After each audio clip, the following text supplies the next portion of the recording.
Hello, and welcome back to the TFTuesday Podcast. Thanks for joining again. Today we have a very special guest who will be joining us, and with me today as well is Dorin again. We're going to be chatting today with Kari. Kari, would you like to introduce yourself? Hi, my name is Kari, and I draw transformation art. Well, we're glad to have you on. Thanks for having me. I'd be curious to hear a little bit about what kind of got you into TF in the first place. Well, that stems, I think, probably from childhood. Honestly, this is a question I've been asked multiple times, and it's definitely I don't know. As far back as I can remember, I was interested in transformation. I can distinctly remember when I was 5 and in grade school, there was a book in the school library that was about werewolf movies. It wasn't anything in particular it wasn't like a thick book. It was a very thin, normal book, and it just had pictures of werewolf movies. And I think I had that checked out probably for 3 straight years. Holy shit. Really quick, was it a very thin book? Did it have kind of like orange outlines around it? Like it was old, like Lon Chaney werewolf movies, like black and white stuff? Not exclusively, but it was up to like the 80s, I think. Because, fun fact, I'm old. But I think the latest movie it had in it was like Teen Wolf. But it was like just screenshots of them and just like basic werewolf facts. Quote unquote facts. But I had that checked out a lot. And then it was, I want to say when I got into the second grade, either first or second grade, there was the Scholastic Book Fair, which I don't know if they still have those. So for the younger listeners, that's going to be a confusing thing to figure out. But yeah. Maybe we should preface what that was. I will say that shit slapped. So so the Scholastic Book Fair was just a drive that they did in the 90s and I think early 2000s to help drive literacy.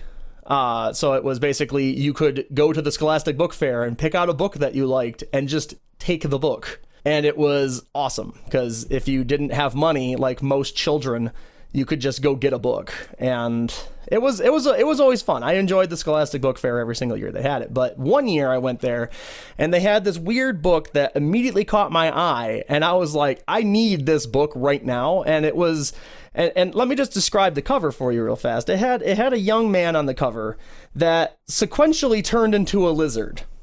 And I was like, for some reason, I'm drawn to this.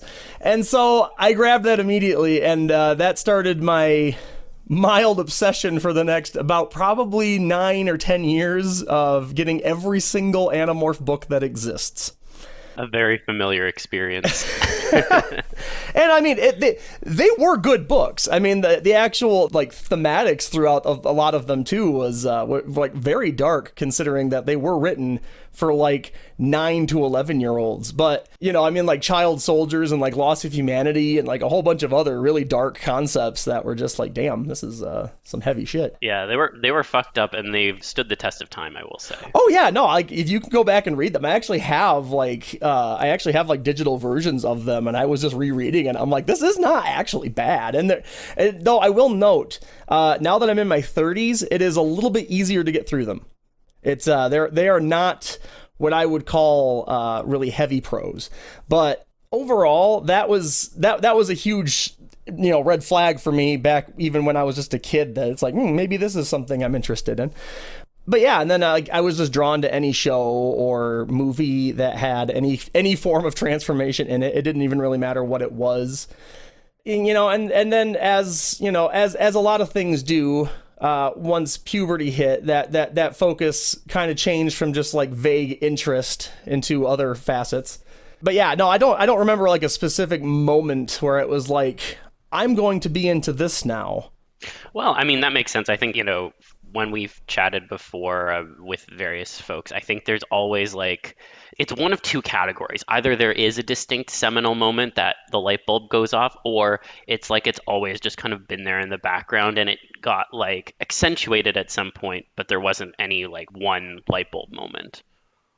Right, like I can vividly imagine, I can vividly remember when I was playing like video games way back in the day. I would imagine the characters, and then it's like, that person's cute. I wonder what they would look like as a werewolf. And I would just be like, that's not a normal thought. That's not a normal thought to have, but I mean, whatever, I mean, they'd objectively look better as a werewolf, obviously. I mean, in most situations, that's probably accurate, yes. Yeah.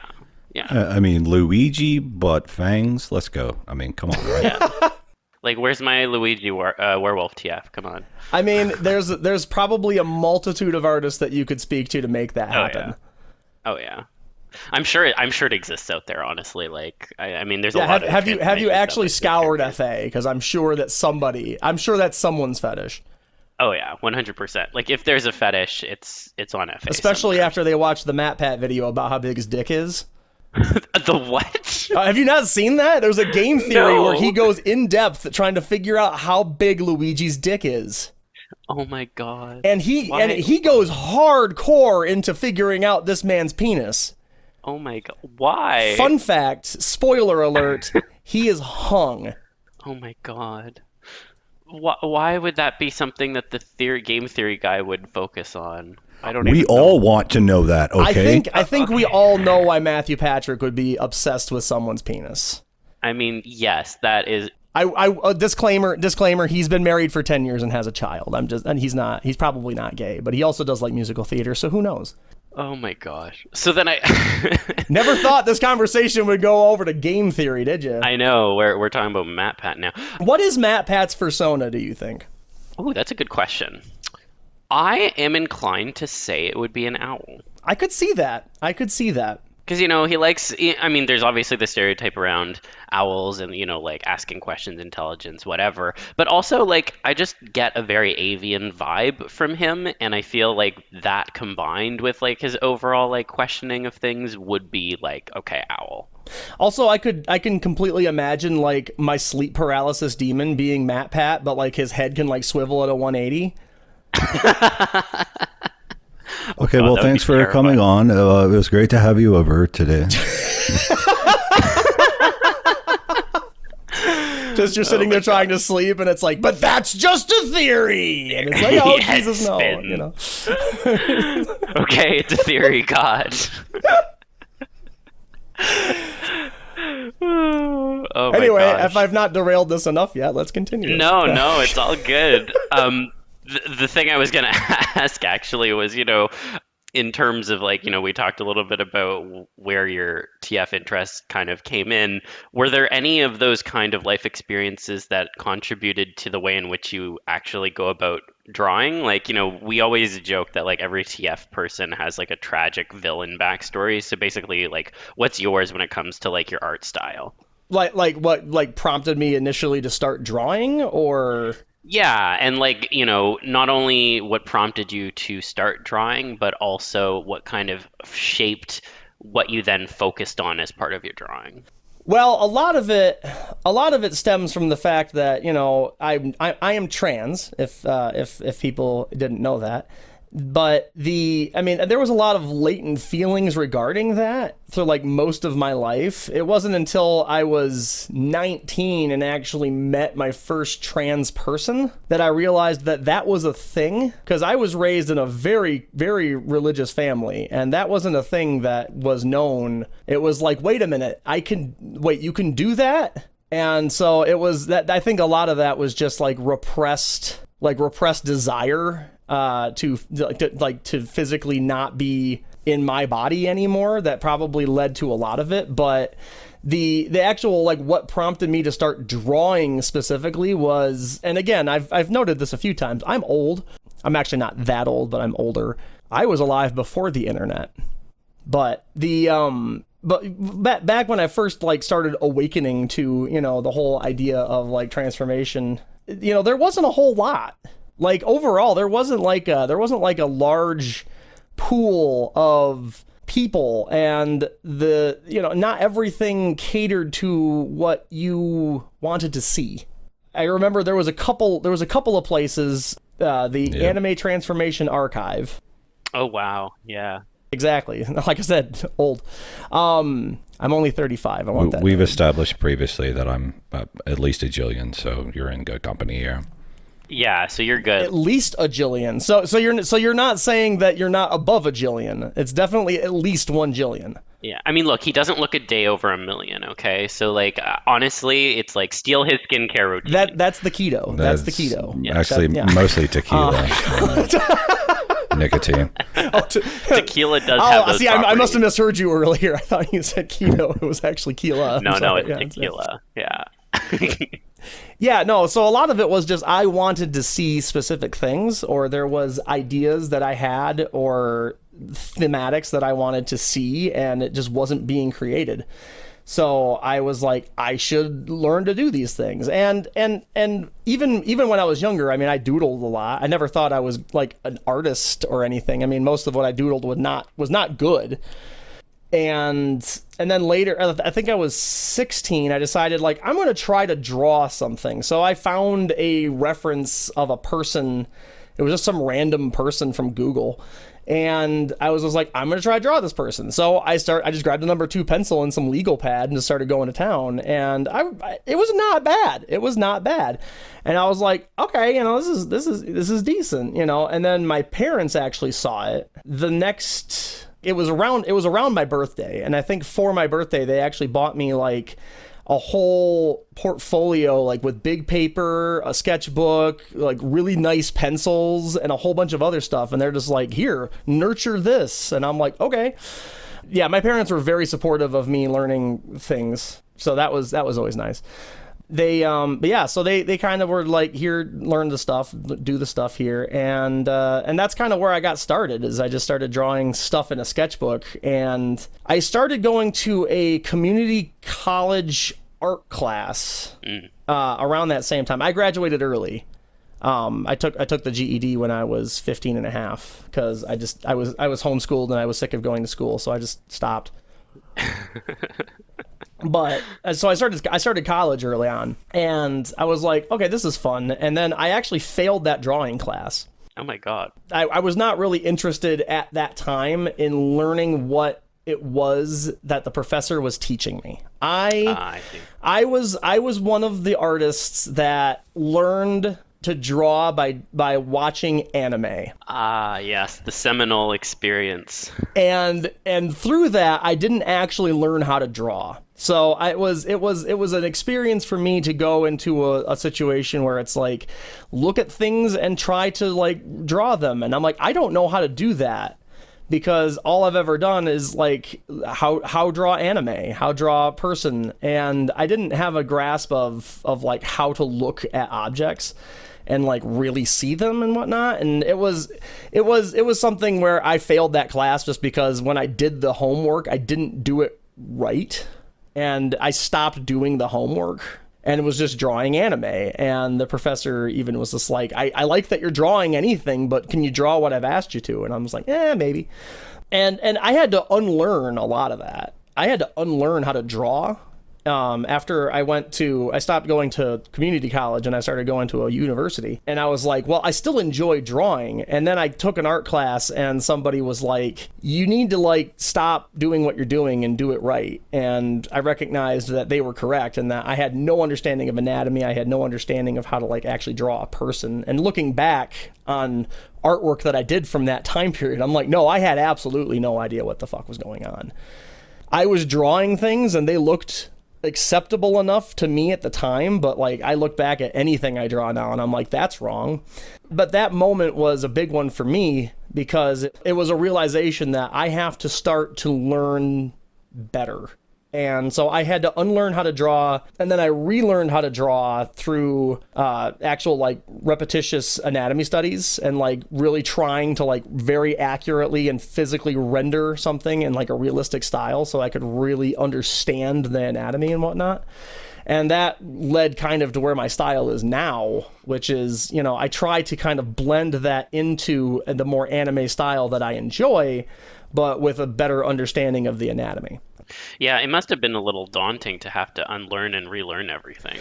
It was definitely, it was a splash of cold water once I realized that, like, I can draw things, but I don't know how to draw. Like, if you asked me to draw a person, I could not. Like, well, I could draw a person, but they would not look like a person. They would have strange proportions. Their face would be all fucked up. It would, I had the weird, like, 3/4 face on a frontal perspective thing going on for some of them. It's like, I just didn't really know what was going on. And that was the biggest thing that I had to, like, it was painful, sure, but it was necessary.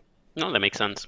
So then I guess, now that you have come to a place where, you have this refined art style, what would you say kind of differentiates your work from your TF peers? Like, what makes your stuff uniquely yours?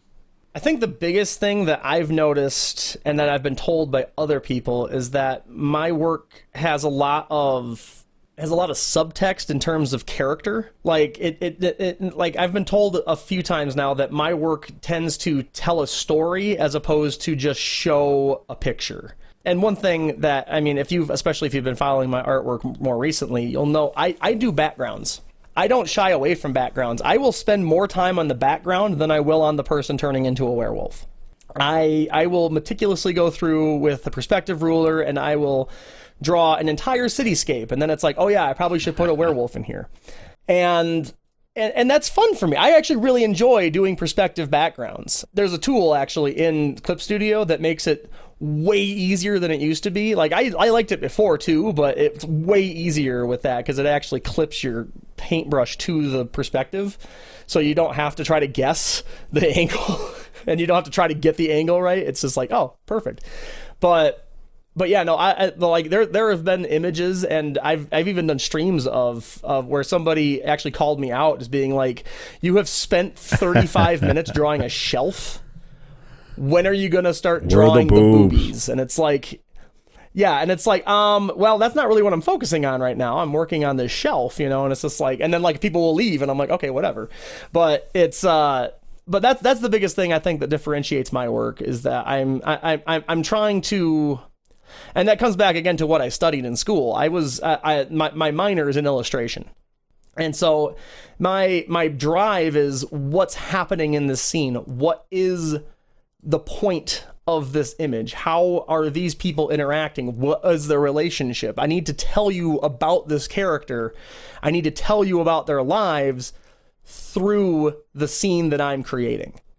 And I think that's something that resonates with people a lot, because that's the biggest thing, like in terms of feedback that I get from people, that's the biggest thing I hear, is that they connect with my characters. Yeah, definitely one of the things I've always really liked about your art is just that there always seems to be something going on. Like, there was a day before this particular scene took place, and there will be a day afterwards, kind of a deal. Right. It's not just a one shot of a non-character that's just existing. It is there's a life around that. I mean, sometimes it is a one and done. I've drawn characters that I've never drawn again, but I try to present them as if they were people and not just the subject of this. So then I guess when it comes to developing your art, obviously I'm sure there's been artists that you've looked up to who have influenced your style. Are there any in particular that really stand out to you when you think about how you kind of came to draw TF in your own way? Yes, there have been multiple influences over the years. I think almost anybody who draws werewolves would say the same thing, in that probably Lobo Leo.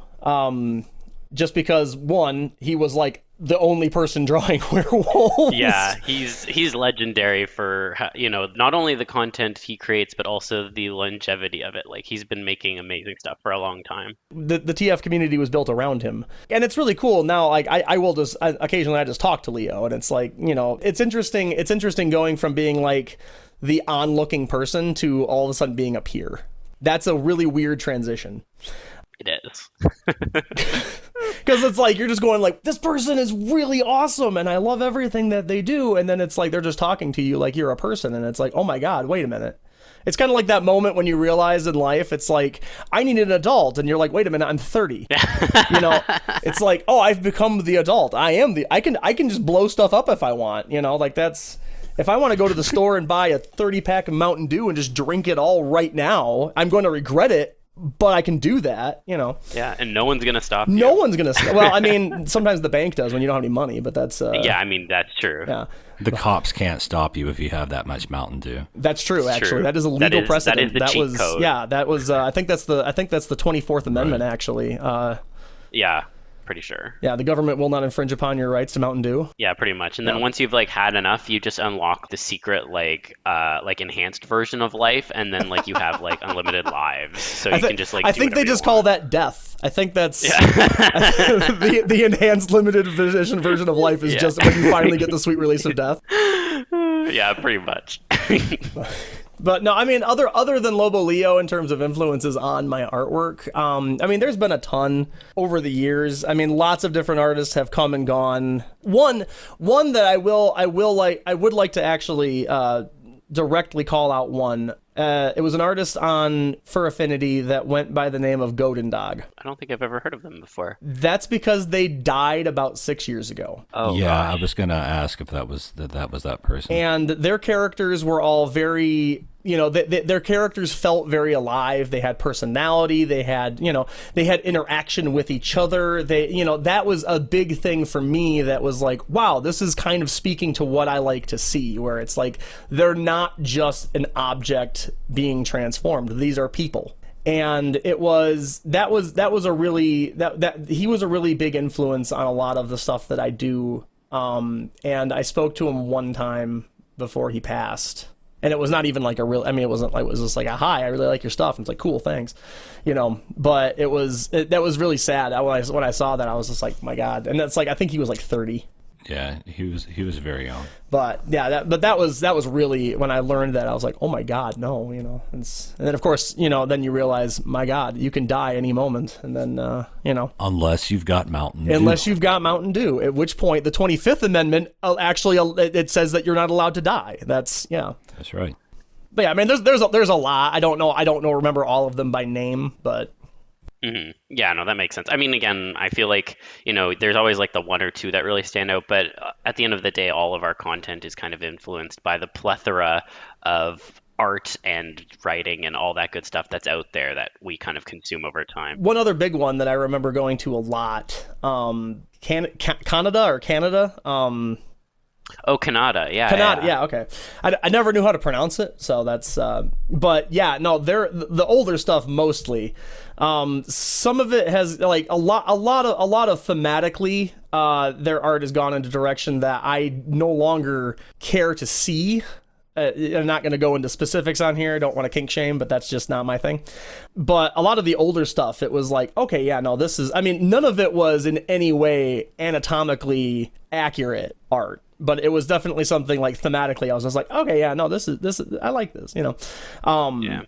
I was just gonna say, it's funny you mention their work, because when I was getting into TF, I also saw some of their earlier stuff, and I wasn't into it. And since then, I've gotten more into their more recent stuff. So almost the opposite for me, which is funny. But you know, you like what you like. Exactly. That's kind of the whole point. Is that's coming back to like why I started doing art, is because I wasn't seeing what I liked, so I decided to make what I liked. And the other big one, and this is going back a long ways. The first TF I ever saw was by an artist called Sama Puma. She does not do transformation artwork anymore. She hasn't in a very long time. I don't even think she's online anymore.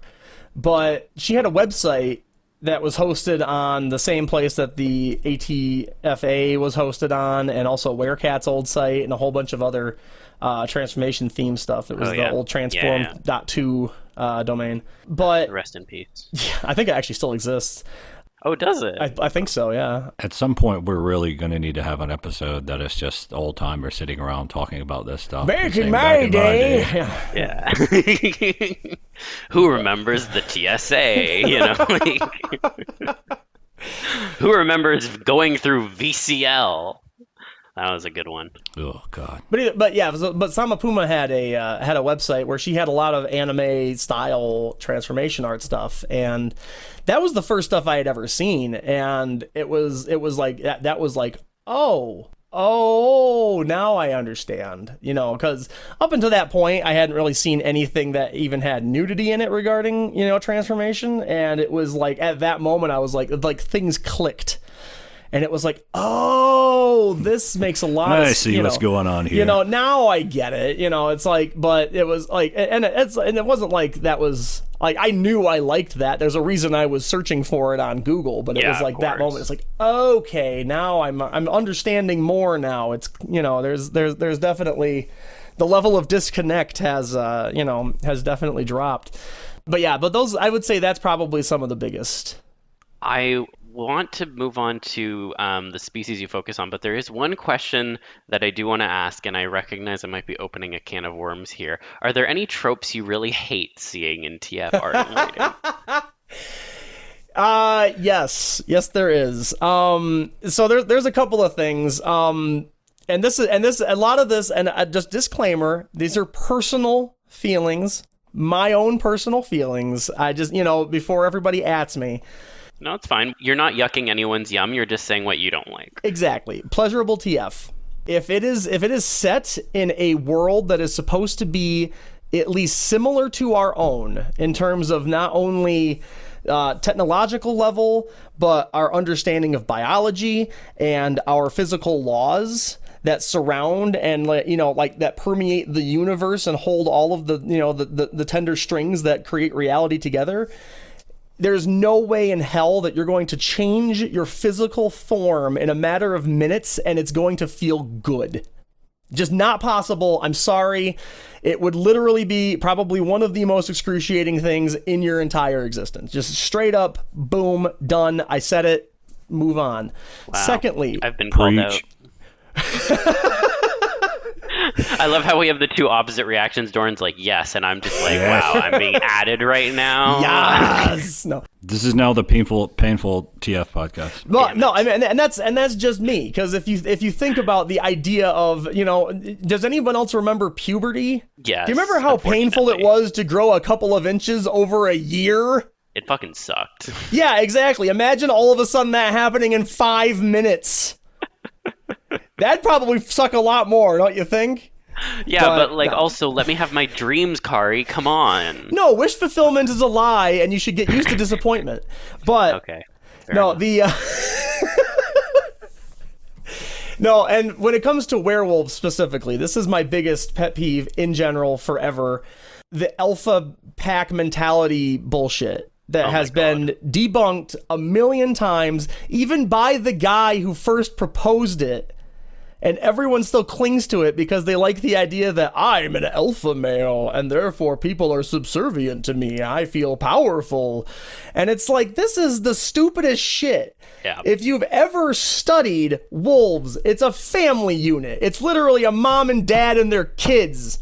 Stop acting like it's a subservient fucking, there's a hierarchy of all these people that just look up to this one godlike wolf creature. It's like, this is so stupid. Girl preach. I hate that shit. I agree 100%. And on that same topic though, I also this wasn't a book that I read and I hated everything about it. Okay, I didn't hate everything about it, but I hated this particular thing about it. The werewolves had no downside. Oh. The werewolves themselves were literally like, okay, you're a werewolf now, so you're immortal. You're going to be forever in your 20s. You don't have to actually change with the moon if you don't want to. You also have the ability to change whenever the fuck you want. Also, we have a lot of money because we're immortal. And also, you're just basically forever young, handsome, and rich. And it's like, why the fuck wouldn't everyone want to be a fucking werewolf? I mean, everyone would if those were the fucking parameters. Right, exactly. It's like, shit, sign me up. Fuck, that sounds like a great time. Holy shit. Yeah, why would you not want this? And yeah, no, that was another huge one for me. Also, full wolf werewolves. Full wolf werewolves. Full wolf werewolves, in my opinion, are not werewolves. That is the lazy man's werewolf. Ooh, now we're getting real spicy here. And also, by that same token, werewolves that can shift at will are not werewolves. Those are shapeshifters. Oh yeah, that's fair. That's just a terminology thing. I mean, but like if you say I'm a werewolf, but I don't have to transform with the moon and I can transform anytime I want, that is absolutely a situation where it's like, you're not a werewolf. That's just a superpower. And also, werewolves that are in full control of themselves after transforming. That is, and I've coined this term. I don't actually have it coined. It's not copyrighted, but I do request that anybody who uses it does pay me. You can find my PayPal in the description below. But part-time furries. That is what I consider a werewolf that just is in full control of themselves while they are transformed. It is a purely physical transformation only, and they are just like, now I'm me but fuzzy. That's a part-time furry. That is a unwilling fursuit situation. And I can't get behind that, because for me, a part of it is the fact that it's not a willing change by the participant, and also it's not that, afterwards they don't necessarily control their own actions. Now I go. That being said, I'm not a fan of murder wolves either. Murder wolves is another trope I hate, because wolves don't just kill at random. They're very deliberate animals. They're very deliberate animals. Most of the time, a wolf is going to run from you because it doesn't know what the fuck you are. Or it's going to approach you and say, I don't know what you are.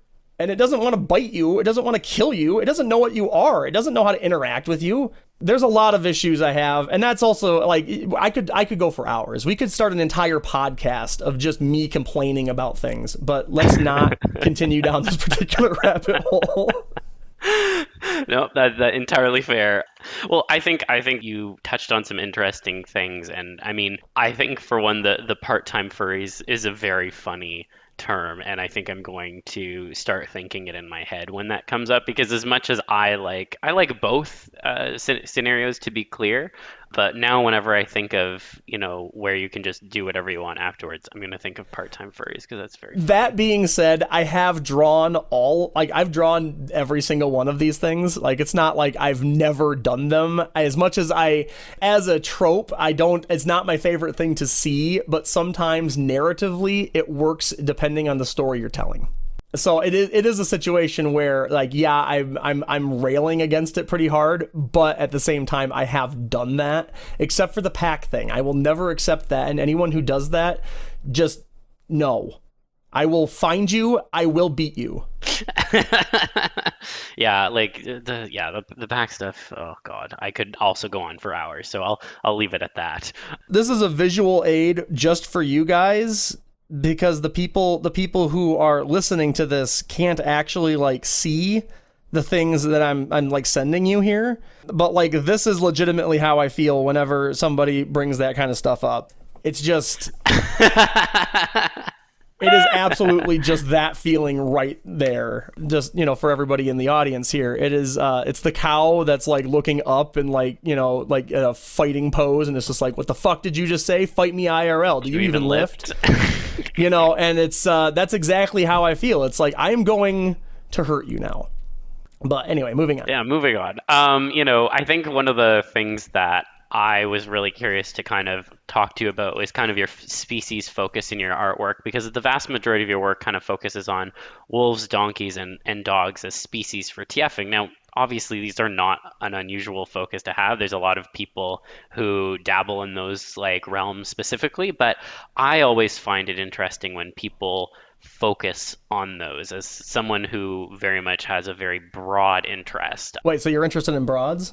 I mean, that too, broads are great. Like, fuck yeah.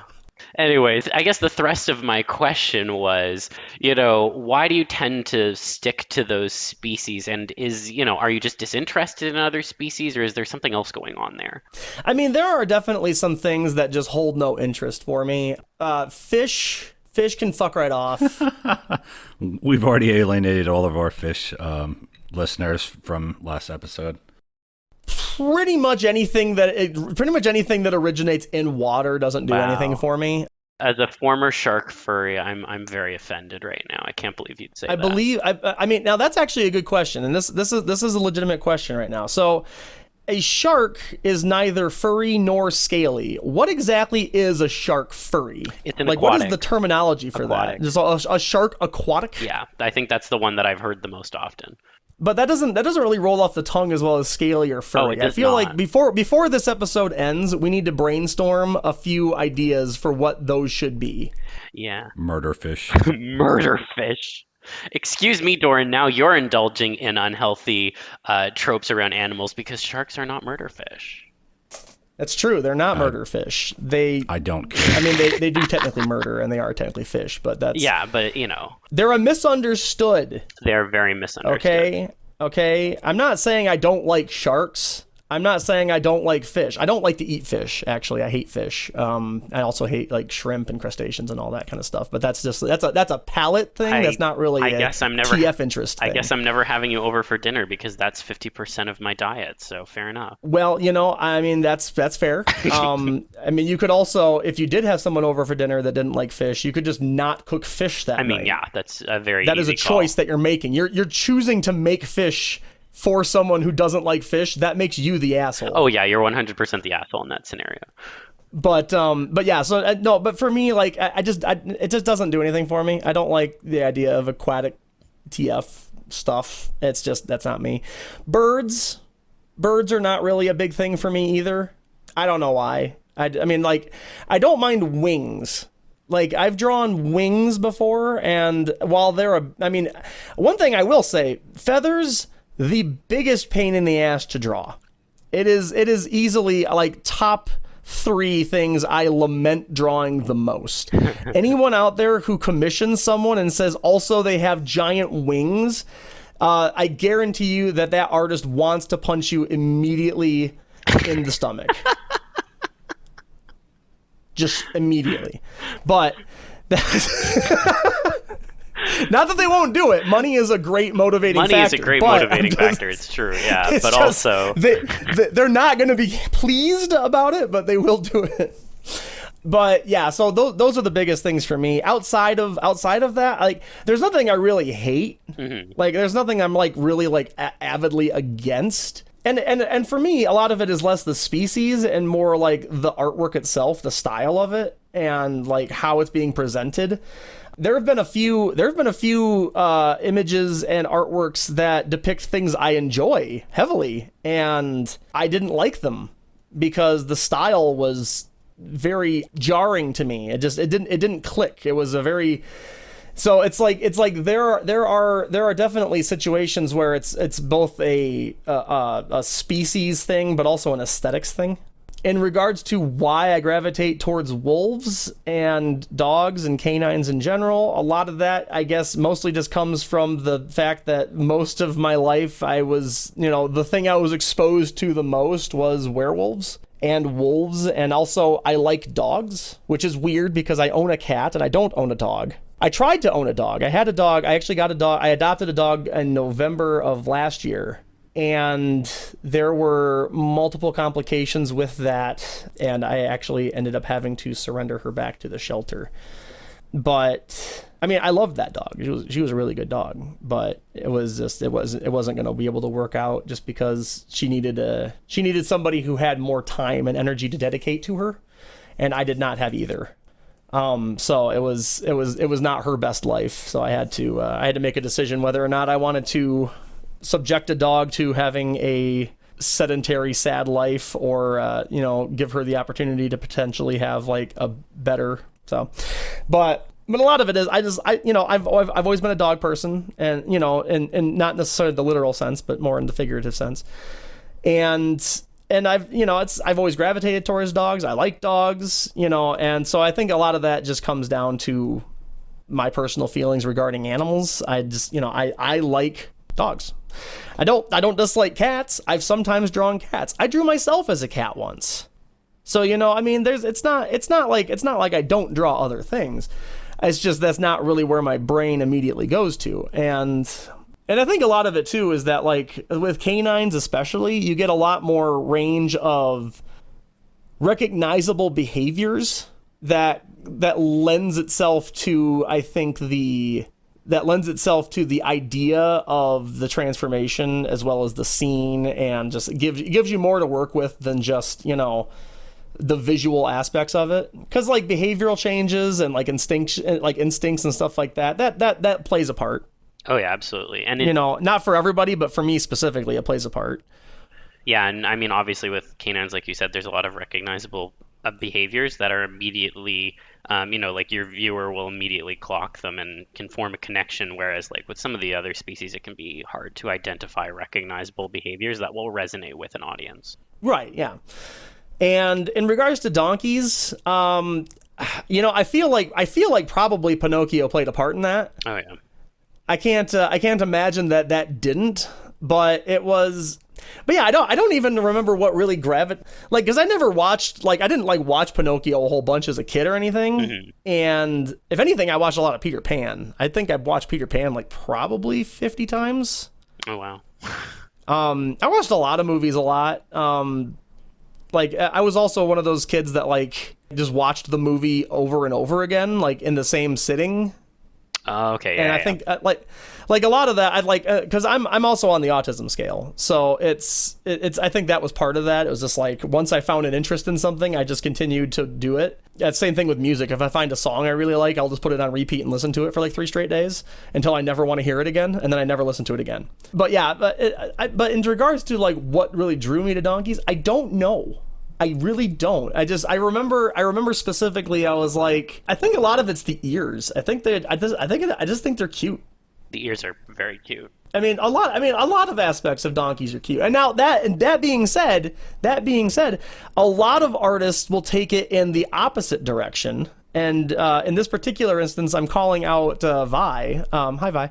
Where it's more of the body horror and the hideous aspect of the donkey, and that's that's part of it. The humiliating aspect of oh my god, I'm turning into a smelly, disgusting donkey, and it's donkeys don't really smell bad as long as you clean their stall. It's just an animal. It smells like an animal. It doesn't smell any different than your dog, unless you don't wash your dog, and then your dog probably stinks too. I don't know. I've never looked at a donkey and been that's an ugly animal. It just looks like a donkey, And same thing with most animals. Cows are not necessarily the gross looking things either. They're just cows. There's a lot of animals that look fucking weird, and I think it really just it lends into the idea of what the artist draws. And that's a big thing that I've been told as well, is that the way that I draw donkeys, the way I draw a lot of things, tends to be more on the cute side. I try to go for less, I'm not really into the whole body horror aspect of things. It's more of a, it's just the changing aspect of your reality, I guess. That's the draw for me, as opposed to I need to have a level of body horror that really resonates with me. But I also, and this is anecdotal. This is not I have noticed too that the majority of my donkey related images historically have been far more sexual in nature than my canine ones. Interesting. I don't know what that is. I don't know why that is. I mean, there's a lot to be said around the ways in which our society has really, or society is a strong word, our community more likely has kind of sexualized a lot of donkey and horse transformation. So I wonder if maybe there's something arising from there as well too. At least not consciously, but subconsciously. See, I mean, maybe, but it definitely was something that struck me as that was a thing that for me, I was looking at it. And I'm that's odd. That's definitely an oddity, because I don't and I have done wholesome donkey stuff as well. It's just that for some reason that's where my mind goes, I guess. I don't know, but it's apparently in my brain, donkeys are inherently highly sexual creatures. But which actually does lend, because I did some research, because I'm weird. I did some research on the reproductive cycle of donkeys, and genets go into heat every 2 weeks. Oh wow, I did not know that. So they might just be inherently horny creatures. You go, queen. Also donkeys, male donkeys, specifically jacks, for as much as they are depicted in the community in general as being these icons of sexual prowess, they're actually some of the worst at having sex. Oh my god, that's hilarious. They almost there's a reason why genets have to go into heat so much, and it's because most of the time the male donkeys can't keep an erection long enough to actually have sex with them. Ask your doctor if donkey Viagra is right. Right, and it's just that's actually one of the hardest parts. If you ask anybody who breeds donkeys, that is the hardest part, is actually getting the male to fuck them. That's amazing. I had no idea, and my life is so much better now for having this information. Yeah, it's like the things that you learn if you just decide to go research something is amazing. Which I may actually use that in a future piece at some point. Just, like a donkey person, like donkey guy just being like ashamed of himself because he just can't get it up. But, it happens. It happens to everybody. But I'm also picturing the lady donkey being like, all right, let's go. This is going to be great. Let's do this. And the guy donkey's like, I'm not really feeling it. What's on TV tonight? That's also why mules are more prevalent than hinnies. Oh, you know what? That makes a lot of fucking sense. Because the horse has no problems. The horse, that's a virile male specimen there. They don't have any problems. So it's but that's generally also mules also are much more useful because they have the stamina of the donkey, but the kind of more powerful body and build of a horse. So it's actually a more useful animal in general to have, but it's like historically. Not saying that the purists out there, donkeys are great, horses are great. For farm work, mules, there's reasons why. Also, you don't have to sterilize them because they're already sterile. But yeah, no, in regards to like why donkey, I don't know. But I can tell you this from personal experience. One of the more well-known donkey transformation artists, Violet Rosefall, was not into donkeys until I made them into donkeys. Your influence. This is a long time ago. Spoiler alert, I'm old. I've said that a few times now, but we talked a million years ago. A million years ago, around the time that Dorin was first conceived, we were talking. But no, it was. But I've got socks that are older than a million. What the fuck are you talking about? But it was when I was in college. I think I was 20, 21 or something. And I was just talking. Oh no, was this even before that? I can't even remember now. I don't know when things happened anymore. This is what happens when you get old. Everything blends together. The last 20 years, everything happened at the same time. Yeah, but everything everywhere all at once. Oh my gosh, that was a movie, wasn't it? Yes, it was. It's a very good movie. I haven't seen it though. I probably should. There's TF in it. Everyone, go watch the movie. Right now, just leave your desk, pause turn off the podcast, go. walk away. Yeah, go watch it. Destroy your computer, just burn down your house and go. Don't actually do that. That was a call to action. Don't do that. I don't want to be held liable for anything that you do. But I suggested at one point, I was just like, hey, so you draw all these werewolves, and I was just like, try drawing Sailor Mercury as a donkey. Oh my god. This is a stupid prompt. And they were like, all right. So they did it, and it was terrible. Sorry, Vi, it was. You know that. And we're both like, ha, ha, ha. And then after that, all of a sudden, Vi's just sending me donkeys, like, left and right. And I'm just like, what's going on? And they're just like, you've infected me. And I'm like, what do you mean I've infected you? I just gave you a prompt. What do you want from me? But the donkey contagion can be very easy to catch, apparently. It's very easy to catch. Once you catch it, once you go ha, you don't go back. It's true. It's true. Also, another fun fact is I practiced braying a lot. Oh my gosh, that's relatable. When I was driving to school, so when I was going to college, I had a 25-minute commute to school, and while I was driving to school, I had nothing else to do in the car. Either talk to myself, which I do a lot too. I'm not gonna lie; I might be crazy, but. It was either that or make strange animal noises, and I think we all know which one I went with. Yeah, I mean the one that was more interesting, obviously. And I've been told by a few different people that my braying is probably some of the best that they've heard. Oh. Whoa. And if you would like at some point, you can let me know, and I will give you an example. Okay, let's save that as a treat for our viewers at the That'll end. Be the end. That's going to be the hook. Yeah. That's going to be the hook to keep them to the end. Yeah, exactly. If they're still listening after this amount of time, they were going to listen to the end. It's true. We've been an hour. deplatformed at this point anyway. If they've made it an hour into this, they're gonna stay. Our listeners are very dedicated. I see all the. This is a peek under the hood for y'all. I see all the analytics on our back end for our podcast, and it shows how long people listen. And there's a very high percentage of people who listen to the end. So shout out to y'all. We appreciate you. Yeah, thank you, everyone. Thank you for listening. Thank you for making this a viable media source. Yes, absolutely. And now for a message from our sponsors. We're still waiting for our Domino's sponsorship. I reached out to them. Domino's? Really? That's where you're going for? Domino's? Yeah, it was a long story. Any day now. ExpressVPN. They'll sponsor anyone. Oh, okay. That's good to know. Just if you have one viewer, they'll be like, cool, here's $10. Amazing. Okay. Raid Shadow Legends, let's go.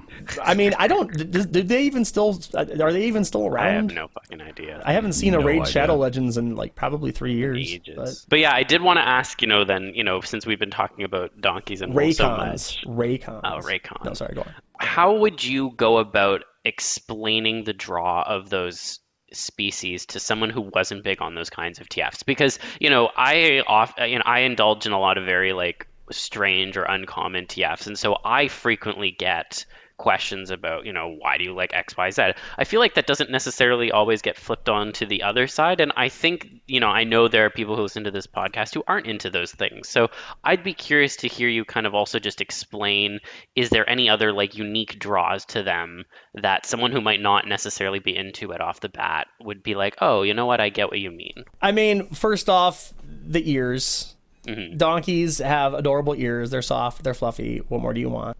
Buck teeth, like the big front teeth. That's just adorable. It's adorable. It's just cute. I don't know. See, that's the thing, is that it's a very personal thing. It's not there in terms of taste. It's like I can't convince you that something that I enjoy is something that you'll enjoy. But the draw for me particular is, I like braying. It makes it's a fun vocal tick that you can add in that just, it adds another layer to it. In terms of why do I like werewolves? Why have they been prevalent in society, in mythology for the last 2,000 years? Everybody fucking likes werewolves. You'd be surprised. Prove me wrong, science. You'd be surprised. I'm sure there's some people who are listening right now who are like, nah, fuck werewolves. I mean, there are definitely a few people right now listening that would fuck werewolves. I guarantee you that. I don't even have to look at your analytics to know that. Oh, that's... Why you gotta call a brother out? But yeah, no, I mean, it's not like something I can impart upon you. I can't explain to you why I like these things, and I can't force you to like these things. The only thing I can say is to, in any situation, whether it be an art thing, whether it be a food, whether it be an activity, be open. Try something. If you don't like it, you don't like it, and you can say, no, I gave it a shot. I didn't like it. But don't close yourself off to the possibilities that are present and possible for you, because you never know. You never know when, example, I grew up my entire life not liking onions because my dad, when I was young, didn't like onions. And I was like, well, if my dad doesn't like onions, then I don't like onions. So I never ate onions. And it worked out well because my dad hated onions. So, it was never in any dishes that we made. And it wasn't until I think I was 17 or 18 years old that I finally tried an onion, and I was like, that's fucking delicious. They are very And good. I realized at that moment, I'm like, I love onions. And I put onion in everything I make. And it's like, why did I spend my entire, my entire childhood hating onions? I still hate tomatoes. I will never eat a raw tomato. If you try to make me eat a raw tomato, I will fight you. I like ketchup. Okay, I will not make you sauces. eat a tomato then. Don't worry. But it comes down to I didn't like those, and I tried those once, and I was like, I hate this. But yeah, I never really tried an onion, and I never really gave it a shot. Broccoli too. I was just because the stereotype, the social stereotype, is that broccoli is terrible. So I was like, I must hate broccoli. I love broccoli. Broccoli's great. Broccoli slap. Asparagus is great. Spinach is great. I mean, all the things that you're told that you're not supposed to like these. I'm like, why? They're delicious. Saute them in butter. It's fantastic. Yeah. Yeah, so I mean, like, don't discount stuff. Sometimes you end up closing yourself off to a world of enjoyment that you're just denying yourself for no reason. Keep an open mind, and you'll never know where it leads you. It may lead you into the Exactly. strangest of things. You might find that suddenly you're really into Donkey TF, and that you're just gonna have to sub to DogGirlKari on patreon.com/DogGirlKari to really get that fill, to get that fix that you need,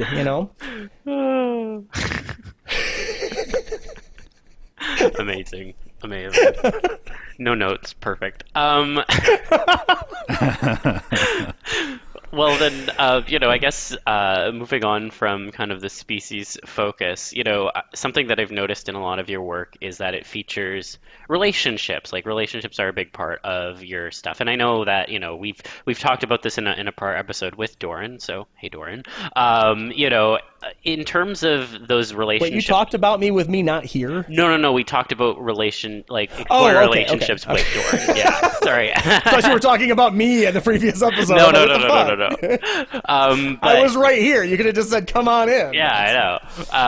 But one of the things I noticed in those relationships that you explore is that many of those explorations, not all, I've definitely seen others from you, but many of them involve like a person being transformed and being helped out by like a sympathetic person who's not being transformed. So I was kind of curious to know what drew you to that trope and why you kind of go back to that well to mine for more content. Well, I think a lot of it will come down to, one, the idea behind a lot of my work is a lot of it is allegorical, and I realize that it's a thing where that doesn't make sense necessarily, because it's like, this is supposed to be for fetish material, and it's like, yeah, sometimes, but sometimes it's not. Like, sometimes I'm not drawing it just to be, just to express, a sexual thing.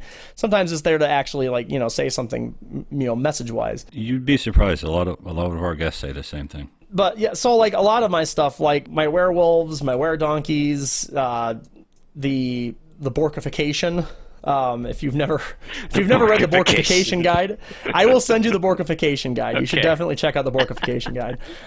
I have a lot of really stupid things in the Cariverse. Don't even at me. But like, so a lot of it comes down to it's allegorical for living with things that make you different. Mm-hmm. So in some situations, it's like having to live with a chronic condition like diabetes, mm-hmm. Where it's not something that necessarily makes you any less of a person. It's just something that is different about you.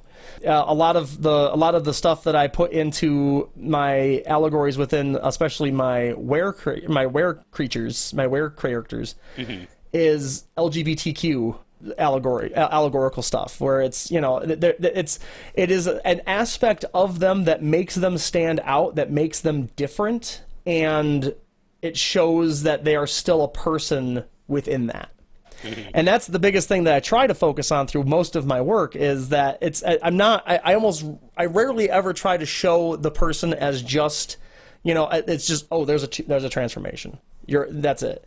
And I try to make it so that they're a character. There's a person there, and that the fact that they are a werewolf or a were-donkey is part of that. That is an aspect of the person that is this character, as opposed to their character is that they are a werewolf. Yeah, exactly. But within that, the fact that there's a person in the scene with them that isn't transforming is mostly just symbolic of just a normal, healthy relationship that you can have, and the fact that a person who has these afflictions doesn't necessarily have to be denied that. Mm-hmm.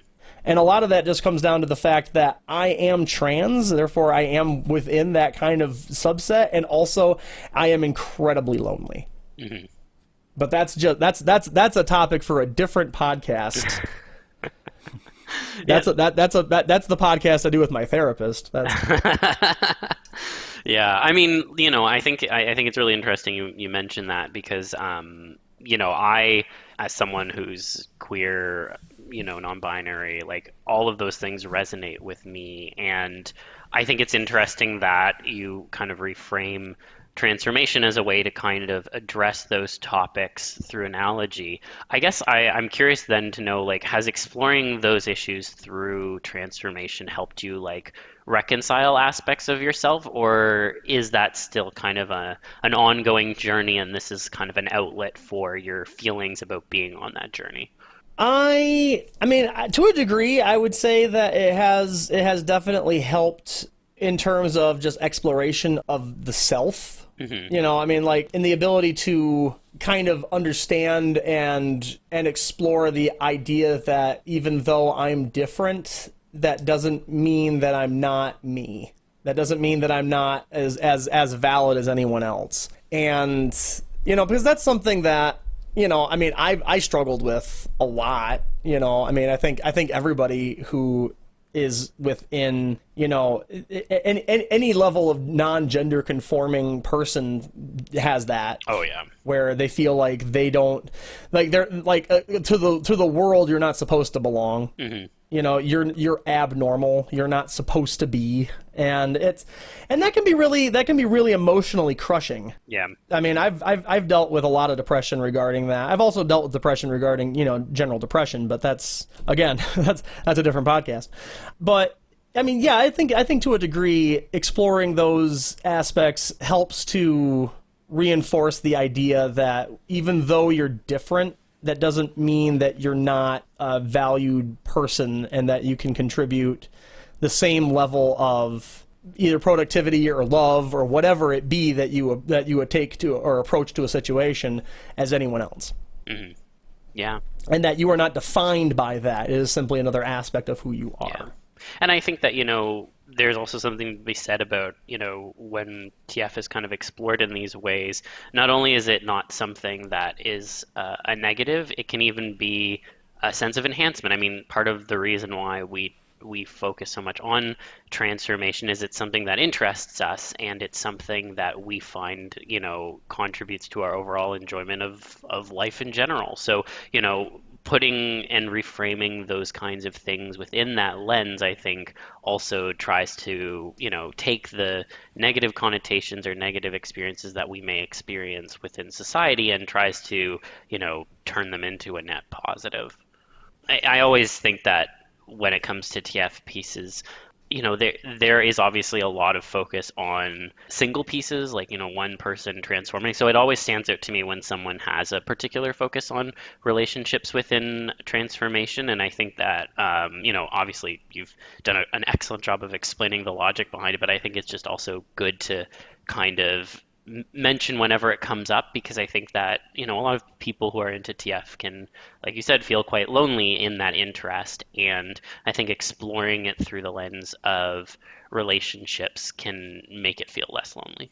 There's also another very important factor as to why you want to have someone in the scene who's not transforming, mm-hmm. and that is it helps you to avoid the dialogue trope. Yes. Where it is the person who is transforming and then also having to narrate the transformation, mm-hmm. because there's nothing else to say. Where it's like, oh my god, I am growing fur. No, why are my hands now clawed? You know, and it's like, that's boring. That's boring dialogue. I would prefer to have something happening in the scene, whether it be somebody else talking to them or, you know, because, you know, most of the time you would assume if you're turning into a werewolf or even a donkey, you're probably not going to be the most conversational person. No, you would not. You know, in those situations, it feels like that probably wouldn't be the case, but you know, that's kind of also where it comes from. It's this as a narrative tool. It's useful. Mm-hmm. Yeah, absolutely. But that doesn't sound nearly as introspective as my first answer. So let's go with that one. I mean, both are valid, I think. You know, they're just two different approaches. You know, something else then that I'll also touch on is, and, you know, for anyone who has visited your website, they will know this. There is a kind of shared... DogGirlKari.com? Yes, there's a kind of a shared universe, a were universe, if you will, that you have called... that you've nicknamed... Maybe like a Kariverse? Yeah, Kariverse, exactly. Yeah, no. You know, you have this very, like, detailed explanation kind of, like, discussing the history of the universe, how magic works, the types of spells or curses, and how, like, governments are, like, even set up within the world. Like, it's very detailed. And I guess the question that I wanted to ask was what kind of birthed the idea for having this kind of shared universe behind your pieces, and how have you used this as a framework to ground your TF work? The answer is going to be somewhat disappointing for most, but mostly because I'm lazy. Really? The reason why I codified my universe in that way is mostly so I don't have to think about later what the rules are. By setting it up and saying, here are the rules, here's how it works, here's what is true, here's what's false, here's how these things happen, here's what these things do, here's what the triggers are, here's how this happens. By codifying that, I don't have to then think about it later. Right. So if it's set in the Kariverse, I have a Bible of here is what this is. Mm-hmm. And that makes it a lot easier to create within that. Because I can say, here are the constraints that I have. How do I frame this story within this? And at least for me, it actually works as a benefit to the creative process in regards to figuring out how to do something when you are constrained in that manner. Because you're not, if you have that constraint, you're not at the same time able to just kind of like, well, I'm just gonna explain this away as artistic license, because I've got it codified now. If I change that, then I've basically just undone my entire universe. So I have to follow those prompts, and therefore I have to be more creative. I have to figure out how is this going to work within the rules. Yeah. That makes sense. I thought it was funny that you said it was the lazy approach, because I mean, I've read the whole document you wrote up, and like that's like the antithesis of lazy. Like, you've codified everything very well. No, it's like 37 pages. Yeah, no, I mean, I'm not saying that the creation of it itself was a lazy endeavor, but the end goal was to do as little work as possible. TF smarter, not harder. Exactly. And within that too, I wanted to create something that, if you as a person, as a creator, if you wanted to make something set in that universe, I wanted to give the tools to the community to be able to do such. So if you wanted to make a character within that universe, you can. You can create it. I even had it set up that if you wanted to, you could submit curses. Huh. Oh yeah, I did notice that. There was the end of your document. You had like all these like additional curses that I think some of them had been submitted.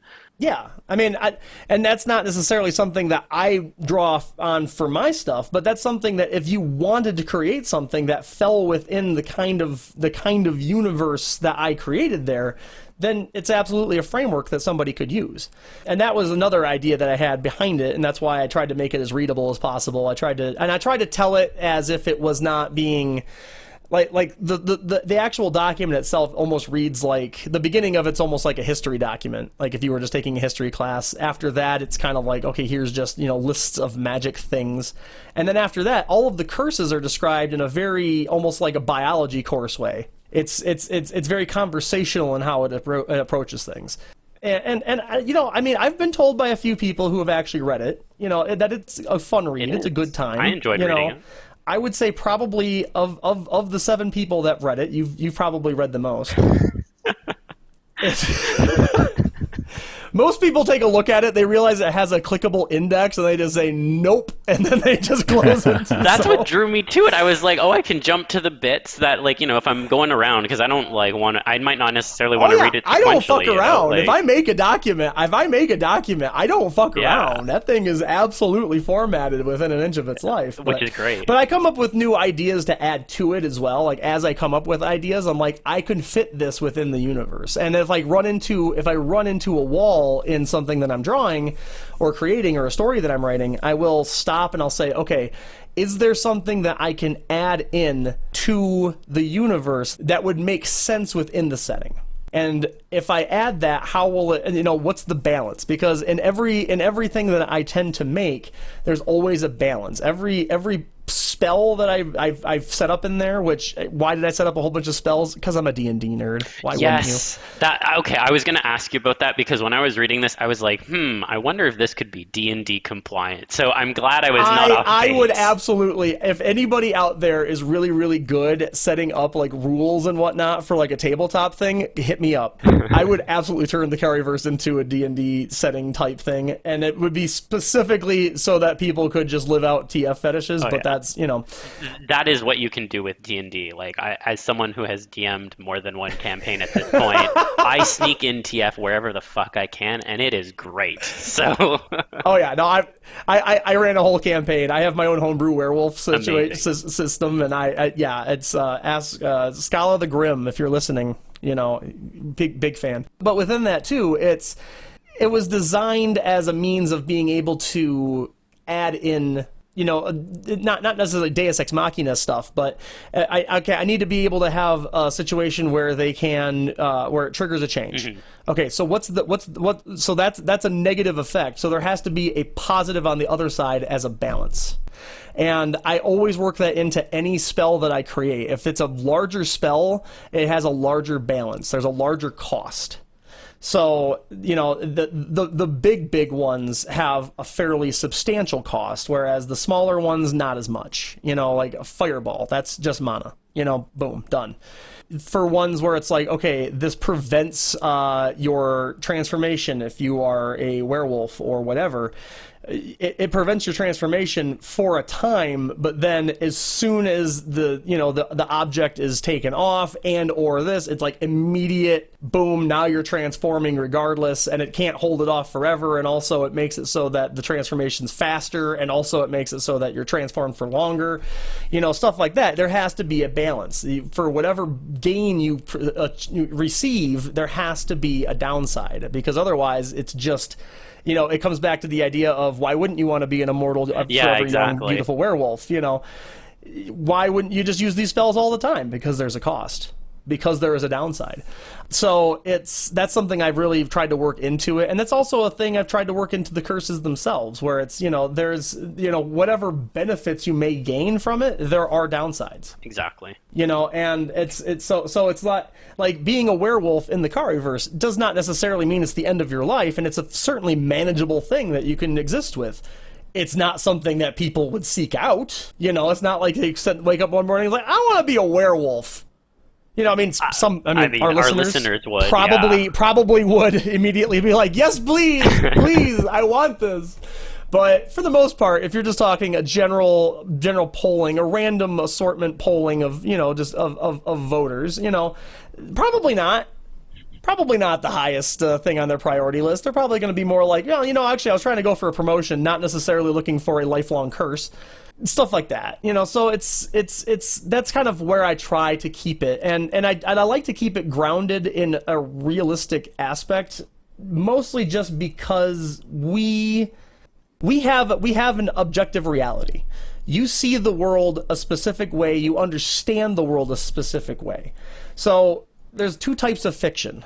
Science fiction scratches one fantastic itch, which is I hate where we're at. I hate the world, I hate people, I hate society, I hate everything. Mm-hmm. What if, instead of all of that, we were a hyper-futuristic society in a galaxy far, far away, and there were space wizards and light swords? How cool is that? That's awesome. That's better. I like that. That scratches the itch of I want escapism. And sometimes you want the fantasy, you want the grounded fantasy that has those set rules. Think like Lord of the Rings. Lord of the Rings it has fantasy elements to it, but overall it's pretty well grounded in just the idea of reality. People die, people fight. It's like nothing comes without cost within that, and I think the closer something is to reality, the more relatable it is. There's less of an escapism aspect to it, but it also becomes relatable. Mm-hmm. Yeah. And the more you can relate to something, the more I think that you really can resonate with it and you can really enjoy it more. And that's what I try to go with. So like I try to keep like within the rules of my werewolves. I looked into biological aspects of things. How would these things function? How would they work? And I tried to implement that. I tried to make it so that, okay, how would this work in a fantasy setting, but also still work within kind of a biological idea? You know, and it's and yeah, some of it far-reaching. You know, it's like, okay, yeah, that kind of works, kind of doesn't. Artistic license, don't at me. You know, but I try to keep it as grounded as I can. Yeah. And artistic license is important too, obviously. Like, you know, it's got to be artistic interesting license is important for you. Exactly. So, yeah. So that's kind of where my mindset was when I was writing it all down. Was I wanted to create a system that I didn't have to keep trying to recreate every time I made something. And it also helps to establish the universe in a way that makes it relatable to both myself and people. And it creates it's a codified Bible so that people can build within that if they want. So how many AO3 fan fictions have you gotten? AO3, I'm sorry? Oh, Archive of Our Own. It's like it's a fan fiction website. Basically, like, you can put like stories not just about like, you know, established properties, but anyone can like upload a story to them, and it's usually like seen as a repository for like fan content of things that people admire. So like, I guess like I have never written anything for that. Okay, gotcha. I think that was pretty obvious when I didn't know what it was. Yeah, that's fair. That's fair. The joke has fallen flat. I've only written one fan fiction. I've only written one fan fiction in my entire life. And that was recently, and that was an Owl House fan fiction. Ah, I was gonna say I saw the Amity TF you did. So I have never drawn an Amity TF. Wait, am I thinking of the wrong person? Maybe. I did draw a loose. Oh, yes. Sorry, I'm mixing up the names. That's what I meant. Okay, yeah. Okay. And it wasn't really a TF as much as it was a post TF. But it's fine. That was actually just a quick tangent on top of the tangent that I'm already doing. Multiple tangent. This is a 2-layer deep tangent. Many tangents. That was actually hell for me to draw. I wanted to do it because I wanted to test myself, but drawing in a style that is so antithetical to my own was actually physically painful for me. Like I actually had to go to the hospital. No, I'm kidding. But it took a long time to do it, and it was just because for those who know my artwork, I tend to go with a lot more detail to anatomy. I tend to go a lot more, I lean into more of a realistic style in some situations. And cartoon style is not me. It's very hard for me to draw like that. And so to do that, it seems like it was a really simple thing. It took me like 4.5 hours. And that's not, like, for me, I draw quickly. Like, a lot of the stuff that I draw, most of the images for the Heather series, the Weredonkey series that I've been uploading, most of those were all done in about 2 or 3 hours. I tend to be very fast when I draw, which is a failing as well as a benefit. But, you know, I don't have as much attention to detail sometimes, but I can finish a picture very quickly. Unless it has a shelf in it, then that takes at least half an hour. Unless it has a shelf in it. Yeah, if I decide I'm really going to go ham on it, I'm going to go ham on it. But yeah, so I wrote a fan fiction for the Owl House specifically because I was like, I love the Owl House. This is great. Season 2, the second half of season 2 had just started, and I was like, cool. This is I think I know where this is going. So I started writing a fan fiction, and then Dana was like, no. No. This is not how it's gonna go. We're just gonna make everything that you wrote completely wrong. So I got like, I want to say like 20 or 30 pages into this fan fiction. I don't write short stories. I've never written short stories. Anything I write, it's many chapters long. But yeah, so I got into this whole thing, and it was like, okay, perfect. We're really building up to this stuff, and then it's like, okay, now the season just ended, and I'm like, fuck. Everything I wrote is just completely out the fucking window. The perils of making fan content, honestly. Like, I feel right, that. Exactly. So I'm like, do I finish it? Do I just pretend like it didn't happen? Like, what, you know? But I can't do that. So it's like, well, shit, I just wrote all this stuff for nothing. But yeah, so fan fiction, not for me, because I can't do that. I can't go outside of canon. Fair enough. Fair enough. My brain won't let me. Yeah, no, the perils of fan fiction. I guess then the other kind of thing I wanted to touch on before we get to kind of our audience segment question at the end, I think that some of the things that or at least one of the things that I noticed about kind of the way in which you've kind of built up your content is that you have a Discord, and I think we mentioned this like in passing at one point, but I know that the community that you've kind of built there has been really important to you, and in particular I noticed that you kind of run these demographic surveys to kind of better understand those who are interested in your work and what they're kind of like looking for from you as an artist. So I was interested in kind of like, what is the philosophy behind the community you've been trying to build, and like what kind of gave you the idea to even run a survey too? Well, I think that in terms of what really prompted me to build a community, at first it was actually quite a selfish reason. I was a part of a couple of different servers. One of the big ones was the Werewolf Preservation Society. Okay. And around the same time, I was this is when I was living in Colorado, and I was all alone out in Colorado. I was not on any kind of medication at the time. I was dealing with a lot of issues with dysphoria. I wasn't transitioning at that time. And I wasn't even out at that time, actually. I came out to my parents just a bit before I moved out to Colorado, which did actually go well. They didn't talk to me for like a month, and then after that, they've been very supportive. But overall, it was a trying time in my life, and I was not in a good place. Actually, Lobo Leo thought I hated him for a while because we would do multi-streams and stuff on Picardo, and I would like leave. I would just like stop streaming and just leave without saying anything, because it was mostly a lot of imposter syndrome issue and just feeling inferior next to somebody who has the following that Lobo Leo does. It's like, how do you compare to that? You're just sitting there drawing and everyone's just like, man, Leo is great.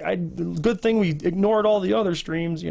But so there was a lot of issues mentally that I was having at the time, and I decided that I wanted to have my own server, because then at least the people who were who were there to talk, there to see my stuff would at least be there. Yeah. And it started very, very, very small. I think there was maybe 30 people total. Mm-hmm.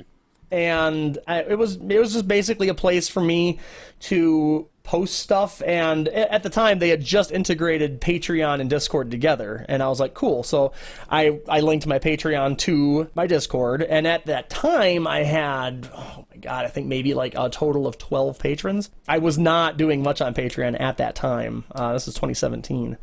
And I had one. I had one at that point since 2015, but I just didn't really post anything to it, and 2 people actually pledged. And I think I was making a grand total of $10 a month on it, and it was yeah, cool. But cool, $10. That whole $10, it's that really is making this worthwhile. But then I decided while I was out there, because for those who don't know, Denver, very, very expensive city to live in. I was like, well, I need supplementary income. I need something here because I'm struggling to afford food. So I was like, okay, well, let me start drawing a bit more and really plugging the Patreon. And over time, that really built. I started doing a lot more sequences and comic work and stuff like that. Not anything good, mind. I would never.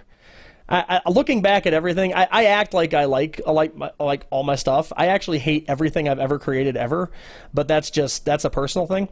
The creator's curse. I started doing drawings and stories and illustrating stories, and people were like, "Oh, cool!" And they came over, and they were, and I also had I had higher tiers and whatnot for people. So there was one that was a commission tier, and I don't do commissions well. That is not a thing that happens at all.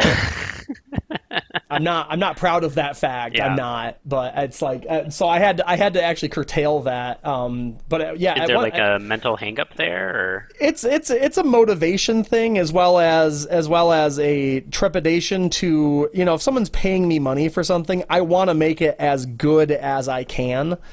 And the act of like getting started on it and like doing it terrifies me, because I know it's not going to be as good as it could be, and I feel like like immediately like paralysis in terms of getting into it. But yeah, that's a whole other thing. And I have actually one person who commissioned me waited like 3.5 years. Oh my gosh. And because of that, I was like, okay, no, even though you didn't, like, I'm giving you color and everything, because like this is rude. But they said it was worth the wait, because what they had gotten in the end was far superior to what they would have gotten 3 years previous. But that being said, not a great look, to just not do the commissions. Like, I have the list, I have like what I'm supposed to be doing, and I just don't. Oh my gosh. Which again makes me sound like a horrible person, and I'm not disputing that I'm not. Like, I'm definitely not in the right here. But yeah, over time, it was something that grew. It was something that like more and more people gravitated towards it, and I think it was the biggest difference is how the community. Like what the community is there for. And it's like there's a lot of TF servers. There's a lot of servers out there for every artist under the sun. So many. And most of them focus on, here's the most recent porn I've drawn. Also share any other porn that you find. Yes. That's like every single one. And what I wanted to have, and what I've strived to have, is one that is more, I want a community of people that feel like they're in a community. They like, I have a whole bunch of people who, we are the family that they have online. The role I've assigned myself in the server is server mom. And I take it upon myself to, I care about the people who are in the server, and if they're struggling with something, or if they're having a problem, I want to help them. I want to be able to reach out and talk to them and not make them feel like this is just an anonymous, web posting kind of thing. I want them to be able to be seen, to be known. I have a very big policy. It's a personal policy of mine, open honesty, because that's one thing that I find is lacking on the internet. There is a massive deficit. Everybody has a face on, everybody has a mask, and they hide who they are. Whether that be through, like physically hiding who they are, or just, the whole idea of social media revisionist. Yeah. So you can decide what you want people to see of who you are. And I hate that. I think that has changed the dynamic of society into a point that is detrimental, because everybody sees everybody at their best. Yeah, and no one sees the downs. Nobody sees the downs. Nobody sees the fact that even though you're super happy with your spouse, actually you both hate each other. Even though, okay, look at how great my life is. Oh, look at this wonderful Christmas tree, and everything's wonderful in my life. Luckily, they don't know about my crippling debt and depression. That kind of thing it's detrimental, because it makes everyone look at everyone else's lives and think, shit, why does my life suck? Yeah, exactly. It really increases that feeling of like, I'm just not up to snuff with everyone else around me. Yeah. And it just, my peers are doing so well. Yeah. Why am I not? And so I don't have a Facebook anymore. I completely deleted Facebook. Good call, honestly. Yeah. I still have social medias. I go to Tumblr. I go to Tumblr occasionally, just because there's a couple of artists I follow that post there. Mm-hmm. I don't really post on Tumblr anymore. I go to Twitter, and I occasionally, most of the time, if I'm on Twitter, it is either to do a like quick shameless promotion of my Patreon, mm-hmm. or to post politics. Oh, that's a mood. I go on there just to rant about, usually like, here's what stupid thing has happened today. Yeah. Because if you're gonna do that, Twitter is the place. Twitter is 100% the place for that. It is absolutely. Not saying I don't do that in my Discord too. I just also do it on Twitter so that everyone can see. Yeah, exactly. But mostly, if I go onto Twitter, it's for news. Twitter newsfeed is you can't get much faster. If something is happening in the world, it's on Twitter pretty much instantly. So that's kind of where I go for a lot of my updates on news. And Other than that, I try to keep everything as off of social media as I can, but I also, whenever I do post something openly and publicly, I try to be as open as possible. If I'm struggling, I let people know that I'm struggling. I don't try to put a happy face on it. I don't try to disguise that and pretend like it's not happening. And that's something that resonated, I think, a lot with some of the people in the community, because I've forged like genuine friendships with people. Because when you're open and honest with people, there's a new trend growing among internet personalities that not sure if everybody's familiar with this particular term, but parasocial relationships. Oh yes, I know exactly what you're talking about. It's the idea that, you are, oh, I see this person, I watch Markiplier every day, we're best friends. I get him because he says things and I like that, and that creates this, now I feel like I know this person and that we're close. There isn't a closeness there because that person doesn't really know who you are. It's not a real relationship. There is no actual, there's no reciprocity within that. I try to avoid that by being open and honest. So when people get to know me, they get to know me. And through that, there is no parasocial relationship at that point. I'm not a person that they are just looking at and being like, wow, I really like that person because they draw the things I like and they seem nice. They know by talking to me that I am not nice and that I am mean and that I will hit them.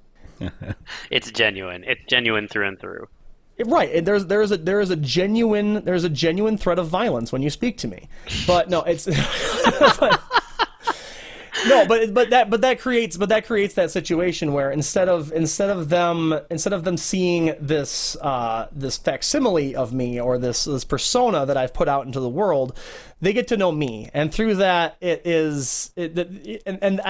other people have been drawn out of their shells more through that on my server, which then in turns allows people to form actual bonds with somebody, actually become emotionally invested in another person. And I think that's important in the today of, we have a lot of divisiveness and we have a lot of isolation. And I think it's important to have a place where people can come together in that way. I also have, as a rule, I'm a very liberal person. I'm a very left-leaning individual. I don't shame people who aren't. I have an entire section of my server that's completely voluntary to be a part of. That's all political discussion. And if you want to go in there, we can debate. We can debate anything that you want. If you want to go in there and be like, hey, people who look like this don't deserve rights, I will absolutely debate you, but I will never tell you that you need to leave. I mean, in that particular example, probably I would. But yeah, that's I was going to say kind of falls along hate speech. But if you just have a political opinion that differs from mine, I'm not going to tell you to get the fuck out. Because again, that comes down to I want to try to understand where you're coming from. I want to try to talk to you as a person and understand you and where you're coming from. And if you shut down people and if you try to create the sterile environment that everybody tries to pretend that they're not actually people and they have the anonymity blanket, which, seals them away from everybody. It creates a very, I don't want to say unfriendly environment, but it feels stagnant and almost oppressive. Yeah, there's I was going to use the word oppressive in the sense of there isn't an openness that can be had. And because of that, then people retreat and don't really engage with the topics that really should be being engaged with. Right, exactly. And so that's what I tried to tackle with my server, is that I created a very open, a very accepting place. It doesn't matter who you are, it doesn't matter what you believe. You can come in and you can interact with everybody else, and you don't even have to be open and genuine, but you won't get as much out of it. Yeah, exactly. There's a lot of people who are in there just because at one point I added Perfect Dwang to the server as a Patreon artist. Mm-hmm. And I think for Zoda as well. So there's a lot of people in there who did not come because, they did not come there of their own free will. They were just added to it because it was part of the Patreon. But some of them immediately, they will just leave immediately. Some of them, they take the plunge, they talk, they say something, and then suddenly they become indoctrinated, But I think that's the biggest thing I was trying to go for with my community, is I wanted a place that people could feel open to talk with other people and not have that I'm not really a person. I'm just here for the porn. Great. So then, we have a few audience questions that I did want to share and get everyone's thoughts on. The first is fairly straightforward. It's from Fire, and Fire asks, what article of clothing do you think is the hardest to adapt to a transforming body? So I don't know, Kari, if you have a thought on that. Article of clothing to adapt? Probably hats. Hats are a pain in general. If you've ever tried to draw a hat, it sucks. But trying to do that while also like ears are growing and shit, and all articles of clothing are hard to figure out how to do it when some person is transforming. But I would say probably hats. Yeah, Dorin. The correct answer is fanny pack. If you are wearing a fanny pack, I feel like you are trying to make a bold fashion statement, and if you also have to work in transforming into an aardvark into that as well, you're going to have to work extra hard to stay at the level that you've presented for yourself. So if you are wearing a fanny pack in this day and age, you deserve whatever you get. Yeah, honestly. Hats off to the fanny pack transformation fans out there. Both of you. Oh my gosh. I was going to say shoes. I think shoes are the hardest to adapt because, like, once you start changing, like, there is a 50% chance they're going to rip, like, almost immediately. And that's just, that's how it be with shoes. They're kind of just, our feet prison, and that's how they end up by the Y. See, and I don't think that they would rip, honestly. I think that it would just probably break your foot. Really? You think the shoe would defeat the foot? I mean, and some shoes okay. Definitely. New shoes probably not, but I think that like watching like people burst through like boots and stuff like that, I'm like, there's no way. I'm sorry that. Oh yeah, the boots. I think yeah. Their new paw would just be like crushed and crumpled and broken inside of that boot, and then they would not be having a great time. No, that would not be good. Excellent. And then the other question we have is from Summon the Elector Counts. And so Summon asks, do you devote time to thinking about the characters' lives after their transformations, including the behavioral adjustments and environmental adjustments that would be required? I think this is an excellent question for you, Kari, because we've talked about your shared universe. The short answer, yes. I think I've been very clear with that. Every one of my characters is like a person, and I think about every aspect of their lives, including like their aspirations and dreams and their professions and how they interact with their daily lives. And yeah, no, it's no, for me specifically, that question is yes. Dorin? Yeah, I mean, I felt like I've ranted about this for an hour and a half on my own episode, so everyone pretty much knows where I'm at right now. Pretty much echo everything that Kari said today, though. I definitely, being not having that kind of like background in like creating a universe or really being much of a writer, I guess I am the odd one out in the sense that I generally don't, although I will say like I enjoy exploring those topics within pieces, but when it comes to like quote unquote characters, I mean, most of my art is literally of myself. So I guess I do like devote time to thinking about how I might interact with something after a change, but I don't think that kind of long-term, checking back in with the character and such thing is something that I generally do within my piece, but I always enjoy it when people do it. Thank you so much, Kari, for coming on the podcast today. It was really great to chat with you. If people are looking to find you online, where can they find you? So the easiest place to go would be DogGirlKari.com. There's a link to pretty much everything that I've discussed today. Kariverse documents on there. There's links to the Patreon, Discord, and all of my art galleries on there. Definitely come and join the Discord server and hang out and whatnot. And thank you for having me. Yeah, you've been a longtime favorite TF artist of mine, so thank you so much for giving us the opportunity to talk with you today. Yeah, absolutely. Well, thanks so much, everyone, for listening. I hope you all enjoyed this episode, and we will be back next week with more excellent content. So keep those questions coming, and we will be asking them again. We have a bit of a delay in when we ask them just because of our recording schedule, but they will be asked, and we look forward to all of those questions. So have a great day, and happy TF Tuesday. Bye.